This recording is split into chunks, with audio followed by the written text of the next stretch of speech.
మహిళా సాధికారత దిశగా టీడీపీ అధినేత చంద్రబాబు, జనసేన పార్టీ అధినేత పవన్ కళ్యాణ్ మరో కీలక ముందడుగు వేశారని మాజీ మంత్రి చినరాజప్ప తెలిపారు. కలలకు రెక్కలు అనే పేరుతో ఓ సరికొత్త పథకాన్ని మహిళా కోసం తీసుకొచ్చారని తెలిపారు.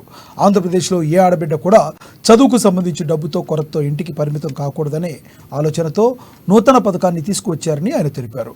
ఏపీలో మహిళలకు వృత్తిపరమైన విద్యకు మార్గాలను అందించడంతో పాటు వారికి మరింత ఉపాధి అవకాశాలు కల్పించడం ఈ పథకం ప్రధాన లక్ష్యమని చినరాజప్ప స్పష్టం చేశారు. ఆలోచనతోటి ఈ పథకం పెట్టడం జరిగింది.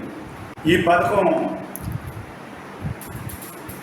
తీసుకునే లోన్ కూడా ఈ ప్రభుత్వమే హామీ ఇవ్వాలని చెప్పి చంద్రబాబు నాయుడు గారు, పవన్ కళ్యాణ్ కూడా ఇద్దరు ఆలోచించారు. వీళ్ళకి హామీ ఉండేలాగా, ప్రభుత్వం హామీ ఉండేలాగా చర్యలు తీసుకోవడం జరిగింది. ఈ పథకంలో మహిళలకు అభ్యున్నతికి కొత్త కోర్సులు కూడా ఏర్పాటు చేసి ఈ కోర్సుల ద్వారా ఈ మహిళలు ఉపయోగపడే విధంగా చర్య తీసుకోవాలని చెప్పి తీసుకోండి. ఈ పథకానికి ఈ ప్రభుత్వం కూడా నిధులు కేటాయించి ఆ నిధుల ద్వారా ఈ పథకాన్ని అమలు చేసే విధంగా చర్య తీసుకోవడం జరుగుతుంది. ఈ పథకంలో ఉన్నత విద్యకు కూడా మహిళల ఉద్దేశంతో ఈ పథకాన్ని రూపొందించడం జరిగింది. వృత్తి విద్యా కోర్సుకి ప్రాధాన్యత ఇచ్చి మహిళలందరూ కూడా వృత్తి విద్యా కోర్సుకి ప్రాధాన్యత ఇవ్వడం జరిగింది. మహిళలందరూ కూడా